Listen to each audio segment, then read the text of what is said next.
Ысык Көл облусундагы Сары Чааты Эр Таш мамлекеттик коргуна кирген 16 000 гектар жер аянты Кумтөр долборуна кен казыш үчүн кайрадан кайтарылып берилгени белгилүү болду деп Азаттык жазып чыкты. Журналисттерге маалыматты 28 августта Кыргыз Алтын ачык акционердик коомунун башкармалыгынын төрагасы Алмаз Алимбеков Азаттыкка ырастаган. Негизи 2019-жылы концессионный соглашение берилип атканда буларга 26 000 гектар берилген. 2009-жылы берилген концессионный договор. Концессионный договорун негизи жогорку кеңеш ушу мыйзам катары ратифицировать этип берген. Негизи бул соглашение как мыйзам катары кетип атат да. 26 000 гектар берилген. Анан 2012-жылы ошондо өкмөт болсо ушул токтомун жокко чыгарып, кайра жана 10 000 гектар эле болуп калганда, анан биз болсо ушу 2009-жылдын келишиминин аткаруу үчүн 16 000 гектарды кайра ошолорго бердик. Кошумча жер берилген жок, бир деле гектар. Ошо эле 2009-жылдын келишим негизинде эле ушу 26 000 гектар буларга берилди да. Тактап айтканда бул жер аянтын мамлекетке кайра кайтарып алуу боюнча 2012-жылдагы өкмөттүн токтому жокко чыгарылып, 2009-жылдагы концессиялык келишимдеги кен казууда кошумча жер аянттарын берүүнүн шарттары толук аткарылмай болду. Саясий талдоочу Каныбек Осмоналиев Кумтөр Голд компаниясына жерди бергендердин кадамы чыккынчылыкка барабар деди. Эгерде баягы шамал болбосо чөптүн башы кыймылдабайт деп. Буну биринчи болуп ошол Кыргыз Алтындын башчысы ырастабадыбы 2 күн мурун. Ооба ошол 2009-жылдагы мыйзамдуу деп айтып атат. Ошол чечимди биз кайта аткарууга кириштик деп. Анан бүгүн кече чочугасып кайта ар кандай шылтоолорду айтып атат. Демек бул жерде эмнени айтыш керек? Бул жерде өкмөт эгер таза болсо, эгерде ал чечимди кабыл албаган болсо, эмнеге бүгүнкү күнгө чейин үн катпайт?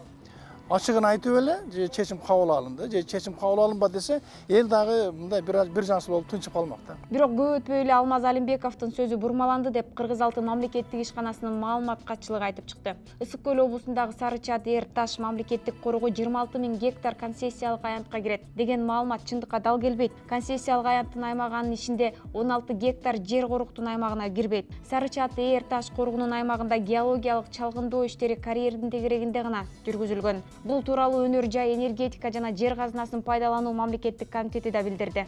Бул жер мындай жалпысынан айтканда 97-жылы лицензия түрүндө геология чалгындоого компания берилген 26 600 гектар. Ошол эле жер кичине мындай ошол эле жерлерди 2009-жылы соглашение боюнча ошол жерлер берилмек.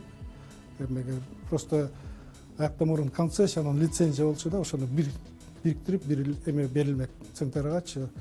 Азыр болсо ошол документтерди кандай документтерин алышты да. Быйыл 19-жылы февралда жетөөбүздүн ошол мамлекеттик каттоо органдарынын ошол документтер берилген. Айтып коюш керек, бул эмеге кирбейт, Сары Чааты Эр Таш заповедникке мындай үстүндө тиешеси жок да, мындай чыгыш жагынан мындай эметип турат, чектешип турат, бирок заповедникке кирбейт. Маалыматка ылайык 2009-жылы концессиялык келишим бекитилип жаткан учурда Кумтөргө кошумча кен казууга 26 000 гектар жер аянты берилген. Бирок 2012-жылы өкмөт бул токтомун жокко чыгарып, кошумча берилген жердин аянты 10 000 гектар эле болуп калган болчу. Азыркы өкмөт ошол 2009-жылдагы келишимдин шарттарын аткарыш үчүн 16 000 гектар жерди Кумтөргө кайра кайтарып берди. Экологдор кен казуу андагы биологиялык ар түрдүүлүккө зыян тийгизерин айтып чыгып, бирок мыйзамдан аттап өтүш үчүн мамлекеттик коруктун чек арасы өзгөртүлгөнүн билдиришти.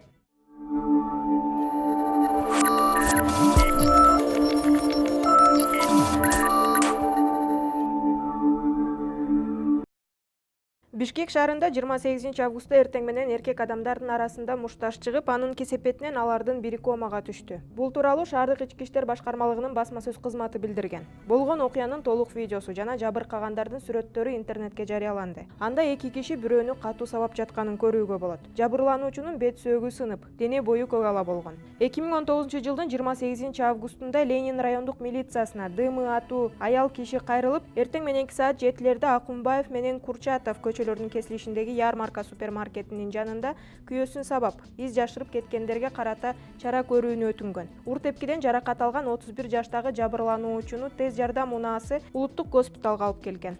Мушташтын кесепетинен катуу сабалган 2 жаран оор абалда ооруканага жеткирилип жандандыруу бөлүмүнө жаткырылган. Бишкек шаардык ички иштер башкы башкармалыгынын билдирүүсүндө аталган факты кылмыштардын жана жоруктардын бирдиктүү реестрине 138 жана 266 беренелери менен катталып сотко чейин көндөрүшкө алынган. Иликтөө учурунда Ленин райондук ички иштер башкармалыгынын криминалдык милициясынын кызматкерлери тарабынан кылмышка шектүүделип 34 жаштагы Бапышев Жаныбек Сейитбекович менен 20 жаштагы Сейитбеков Калысбек Сейитбекович табылган. Жабырлануучулардын жакындарынын айтымында адамды аеосуз сабагандардын бир тууганы Ленин райондук ички иштер башкармалыгында иштегендиктен ал туугандарын алды менен белгисиз бирөөлөрдөн токмок жедик деп арыз жаздырып койгон жана аларды жашырып кесиптештеринин кармоосуна тоскоолдук кылып жаткан.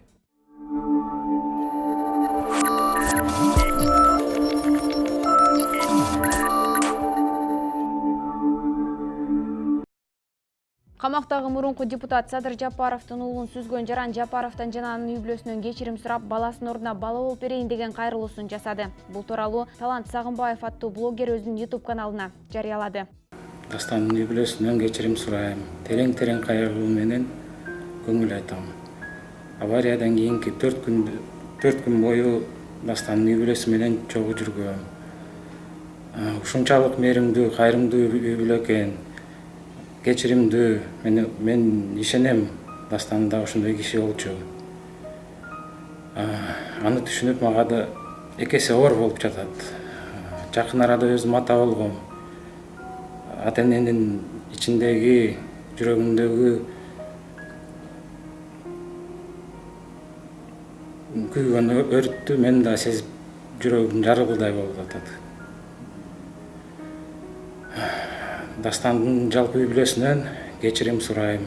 Ордуна Садыр Нуркожоевичтин баласынын ордуна мен бала болуп бергенине даярмын. Келинчегим келин болсун. Кызым небереси болуп берсин. Ал эми буга чейин Жапаров баласын сүзгөндөрдү сотко бербегиле, арыз жазбагыла, бул кырсык, аны каматкан менен пайда жок, Аллах айтканы болот, баарыбыз кайтып кетебиз деп кырсыкка күнөөлүү Жаранды кечиргенин айткан эле. Эске салсак, Жапаровдун уулу каза болгон жол кырсыгы 22 августта түндө 22-25 чамасында болуп, Дастан Садыр уулу 26 августта Бишкектеги ооруканада өзүнө келбей көз жумган. Эң оору ата-эне менен баладан айырылган экен. Ичинен кан өтүп кетет. Баарыбыздын башыбызда жамандык бар. Мына ушул жерде турган туугандарга, бир туугандарыма, баардыгыңыздарга жамандыкты Кудай кечинен берсин деп тилеймиз. 1000 мертебе тиленип атам. Кудай жамандыкты кечинен берсин. Жакшылык болсун. Мен Дастан уулум. Мени кечирин. Сени үйлөнүп албай калдырып. Артыма жаштайга. Үйдөгү балам. Разумын балам. Разумын. Мени кечти балам.